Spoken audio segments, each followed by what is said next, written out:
Nii, aga tervist kõigile. Nagu Sille siin vaikselt juba mainis, et circa aasta aega oleme siis tegelenud avaliku teabe seaduse muutmise eelnõuga.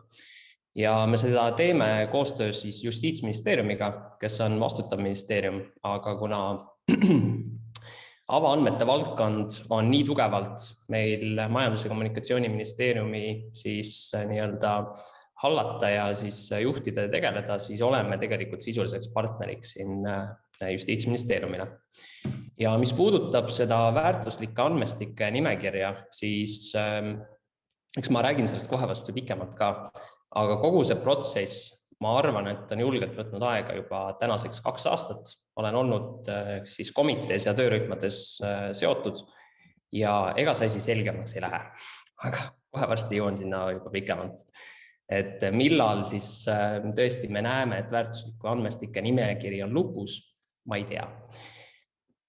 Aga kõigepealt natukene tausta, et mida me siis avaliku teabe seaduse muudatuste raames tegema lähme ja mis selle nii-öelda taustaks on. Ilmselt ei tule kellelegi täna üllatusena, et me oleme nii-öelda maailmas e-riigina hästi tuntud, meid vaadatakse tihti alt ülesse, oleme edulugu. Meil on ka tugevad avaliku sektori digiteenused, meil teenused hinnatakse, et on Euroopas ühed kasutajakessemad. Samamoodi oleme kõrgel kohal siis digitaalmajanduse ja ühiskonna indeksi vaatest. Võib-olla rohkem üllatusena on see, et me oleme siin ikkagi viimaste aastate jooksul järjest kasvanud ka avaandmete küpsustasemel. Siin ka tegelikult Open Knowledge Estoniale suur aitäh panustamast siin viimased aastad ja me oleme täna 5. kohal. Samas meil on mõningaid puuduseid jätkuvalt. Mõningate puudustena võib tuua näiteks andmekvaliteedi, andmekirjelduste lisamise siis andmestikele, samamoodi andmete leitavus. Meil jätkuvalt on kahjuks praktika, et andmestikel ei viidata avaandmete teabeväravas. Seetõttu andmestikud on killustunud eri keskkondade vahel. Kui me vaatame meil digiühiskonna arengukava, siis väga olulise alusbaasina, et toetada meil arenguhüppeid, on avatud koostöö erasektoriga. Avatud koostöö erasektoriga, selle alla kuulub ka avaandmed. Ilma alusbaasita ei ole meil võimalik teha arenguhüppeid, näiteks siis krativälist riiki, kus me hetkel tegeleme bürokrati siis initsiatiivi elluviimisega.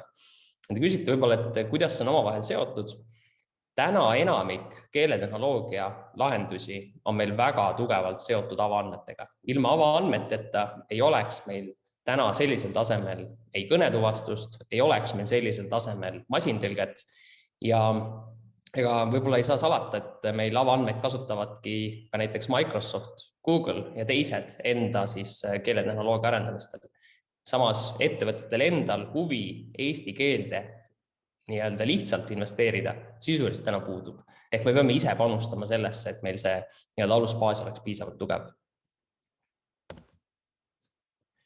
Ja muidugi, mis käib meil avaandmetega koos, on andmepõhine riigivalitsemine, kus me paneme oluliselt rõhku siis just andmehaldusele, et me käsitleksime andmeid varana, meil oleks ja tekiks andmestikele andmekirjeldus, andmekvaliteet oleks hallatud.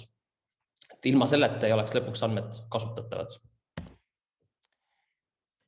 Aga võib-olla lihtsalt kordan üle, et millest me avaandmete osas räägime. Ja ma tean, et avaandmete nii-öelda definitsioon on tekitanud omajagu selliseid eriarvamusi, erinägemusi. Ja me avaliku teabe seaduse muudatuste raames me ei muuda seda definitsiooni, vaid proovime seda muuta selgemini kõigile arusaadavaks. Seega avaandmete puhul me räägime kogu sellest osast avalikust teabest, millel ei ole juurdepääsu piirangut. Seega ei ole avaandmeteks ainult masinloetaval kujul avaandmed, aga masinloetaval kujul avaandmed tuleb edaspidi viidata siis avaandmete teabeväravas. Ja avaandmeteks, nagu te teate, saavad olla ka isikuandmed. Samas sellisel juhul kohaldub siis isikuandmete kaitse üldmäärus. Ja andmetel on võimalik seada siis ka nii-öelda piiranguid. Näiteks üheks piiranguks on erinevad litsentsitingimused. Creative Commonsi isegi litsentsi peres on olemas näiteks viitamise kohustus. Ehk läbi litsentsitingimuste või läbi tehniliste piirangute on võimalik siis näiteks isikuandmete kaitseks seada teatud piiranguid. Samas need on mõnikord ka puht nii-öelda praktilised. Ja mis on tänane seis avaandmete valdkonnas? Meil on tõesti avaandmeid avalikustatud igas valdkonnas. Meil on käesolevalt avaandmete teabeväravas 732 andmestikku. Samas teabevaldajaid, kes nii-öelda avaliku teabe seaduse järgi peaksid avaandmeid avalikustama, on kokku 2203, ehk neid on oluliselt rohkem. Ja siin on lihtsalt üks viimase aja näide, et meil tõesti see valdkond on hästi lai, et kui te vaatate siin mõne nädala tagust sellist nii-öelda ekraanivaadet, siis alates Tartu linna prügiurnidest, õpetades tõesti rahvusvaheliste organisatsioonide andmetega, Tartu linna üldplaneeringu andmed, Terviseameti näiteks veeproovid ehk tõesti avaandmeid, mida täna lisatakse, uuendatakse, läheb järjest mitmekesisemaks. Ja võib-olla positiivse muudatusena saab tuua välja, et kui meil varasemalt oli kohalike omavalitsuste tasemel asutusi, kes avaandmetesse panustasid, selline, ütleme ausalt, tuumik 2, Tartu ja Tallinn, siis täna muutub see järjest mitmekesisemaks, et meil siin on tulnud nii lähivaldadest, aga näiteks ka väiksemaid valdu, näiteks Valga on tulnud juurde. Ehk järjest enam ka siis kohalikud omavalitsused otsustavad avaandmeid avalikustada. Ja see on meil olnud ka see aasta üks nii-öelda konkreetne prioriteet, kuhu me siis enda energiat suuname. Ja kui me räägime metaandmetest või andmekirjeldusest, siis me oleme võtnud üle Euroopalt siis TICAT AP, mis on siis andmekirjelduse standard ja me oleme seda natukene kohendanud Eesti vajadustelt vastavalt. Näiteks üks oluline erinevus on litsentsi olemasolu. Me oleme muutnud litsentsi viitamise kohustuslikuks. Tulevikus tuleb kasutada standardlitsentse ja standardlitsentsid. Jällegi me kasutame Euroopa väljaannete talituse poolt siis kokku pannud standardlitsentside loendit. Ehk tagada, et me ei mõtleks ise välja nii-öelda teabevaldajate poolt siis litsentsi tingimusi, vaid see oleks kõigile. Nii Eestis kui ka rahvusvaheliselt kasutatavad. Ja heaks näiteks jällegi ühest standardlitsentsist on Creative Commonsite toortevere, aga see on ainult üks näide. Tegelikult näiteid, mida saab kasutada, on oluliselt rohkem. Võib-olla huvitav on ka teada, et kui me räägime valdkonda määramisest, siis me juhindume kõrgemal tasemel siis Euroopa nii-öelda andmete kategooriatest.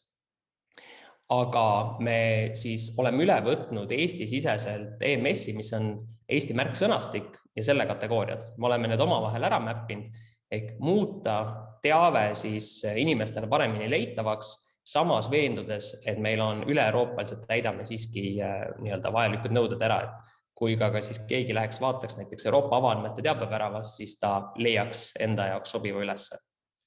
Aga lihtsalt see 13 kategooriat, mis Euroopa tasemel on tehtud, ta ei ole sellise granulaarsusega, et võimaldada infot hästi lihtsasti üles leida. Loodame, et see siis aitab kaasa. Ja mõningad siis viimaste aastate olulisemad arengud, et eelmise aasta lõpus viis läbi Euroopa Komisjon ühe hinnangu, kus hinnati, et Eesti avaandmete turuväärtus on 334 miljonit eurot. Meil on viimase paari aasta jooksul kasvanud andmestike arv teabeväravas circa 10 korda. Meil on kokku lepitud, nagu mainisin, siis avaandmete kirjelduse standard, meil on olemas kontrollitud loendid, mida me kasutame ja me oleme hetkel ka siis vaatamas uuesti üle teenuste kirjeldamise standardid, et meil oleks avaandmed, teenuste kirjeldamine, ka registrite standardid omavahel seotud, aga see on võib-olla laiem lihtsalt pilt. Ja väga oluliseks on meil ikkagi jätkuvalt kasutajakeskne lähenemine, kus me siis tõesti soovime kõigilt teilt saada sisendit, mida siis avaandmete osas avalikustada, kus on puudujäägid.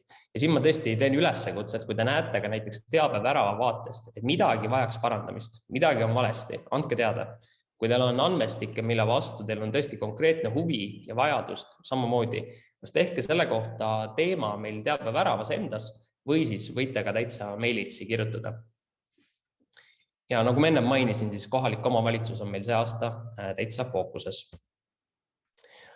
Aga nagu te võib-olla siin juba mainisin natukene, et meil on täna siiski avaandmete kasutamisel teatud probleeme. Meil jätkuvalt puudub terviklik ülevaade avaandmetest. avaandmeid ei lingita alati teabeväravas. Puuduvad metaandmed, andmete kirjeldus ei vasta tegelikkusele ja andmete kirjeldus on ebaühtlane. Positiivse poole pealt ütleks, et meil on täna circa 70% kõikidest avaandmete teabevärava metaandmetest ainuüksi see aasta üle kontrollitud.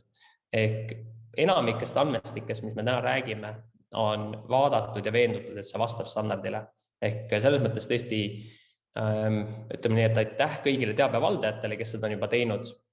Meil põhilised probleemid, lihtsalt et ennetada küsimust, on täna erinevate keelekorpustega, kus omanik on justkui andmete omanik, algselt on olnud asutus, aga siis korpus ise, näiteks joondamine, on tehtud koostöös ülikoolidega ja täna on selline omandisuhte küsimus, kes selle andmestiku omanik siis on. Et asutuste vaatest öeldakse, et see võiks olla siis ülikool, kes seda tööd tegi, sest nemad on eksperdid, nemad seda tegelikult väärindasid. Teiselt poolt öeldakse, et see võiks ikkagi olla tooreandmete omanik, ehk siis siin on meil täna hästi raske olukord, mida lahendada. Mõni asutus on nõus, mõni ei ole, ülikoolid väga ei taha seda vastutust võtta. Ja siis andmetel pole lisatud kasutustingimusi, nagu ma enne mainisin, ja siis tihti ikka veel puuduvad meil näiteks veebiteenused, mille abil oleks võimalik siis andmekogust andmeid pärida.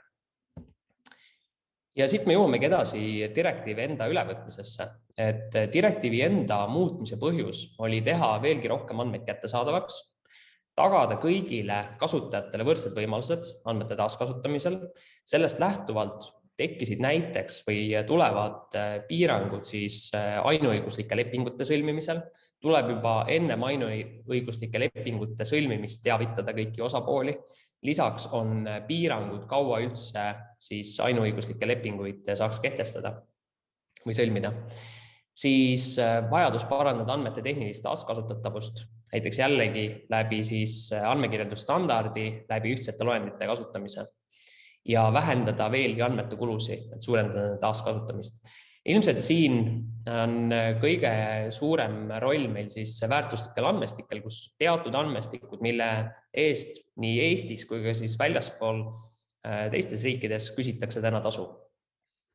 Ja olulisemad muudatused on dünaamilised andmed, väärtuslikud andmestikud ning siis ma enne mainisin täiendavate uued andmete avalikustamisel. Nii, mis meil siis muudatustena tulevad? Esiteks, andmekirjelduse vaatest meil tekib ka kohustus, et kõik masinloetavad andmed peavad olema juurdepääsetavad Eesti teabevärava kaudu. See ei tähenda seda, et andmed ise peavad olema meil Eesti teabeväravas, aga viide, kus kohast andmestikke leida, peab olema leitav siis Eesti teabeväravast.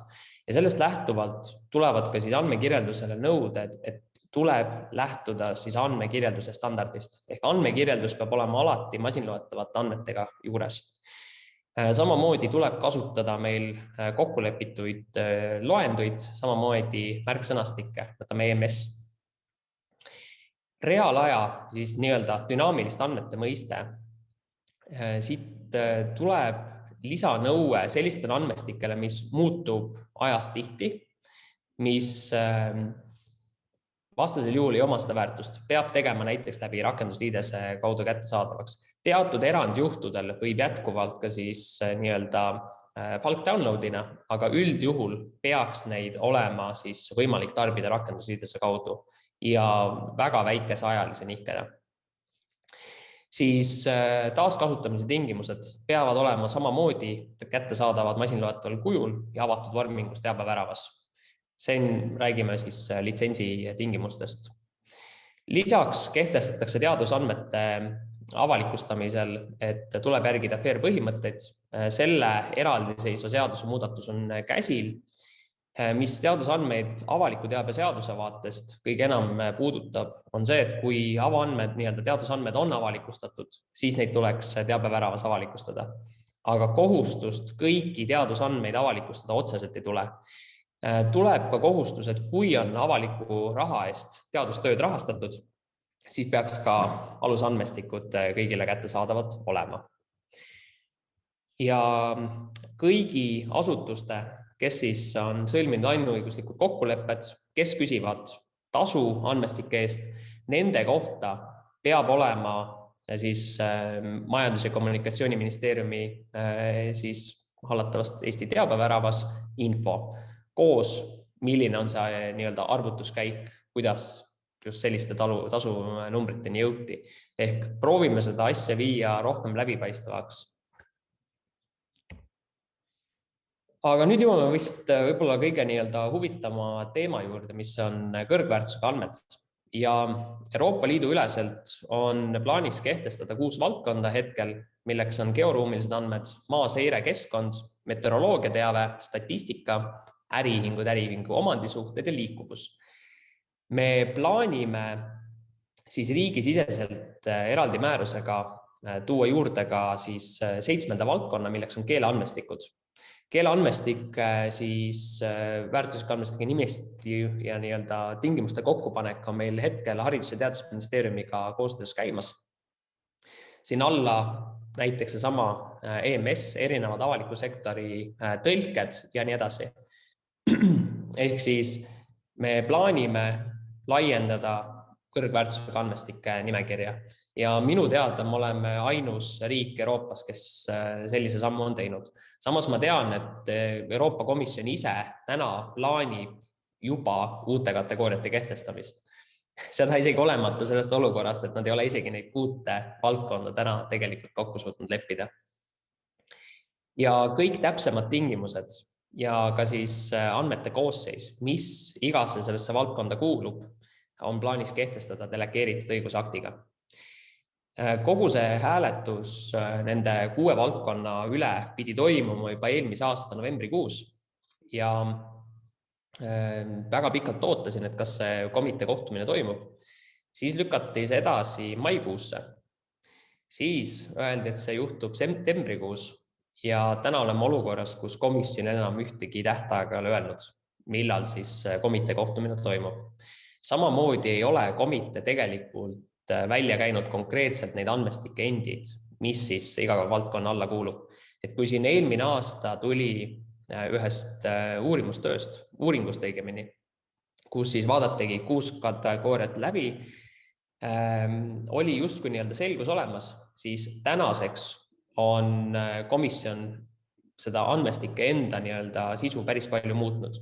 Et kui siin võib-olla laiemalt, kes vaatas avaliku teabe seadust, jäi kõrva see, et meil on äriregistri andmed muutuvad ilmselt suure tõenäosusega täitsa nii-öelda tasuta kättesaadavaks läbi direktiivi, siis viimane info, mis komiteelt on tulnud või komisjonilt on tulnud, on see, et enam see nii ei ole.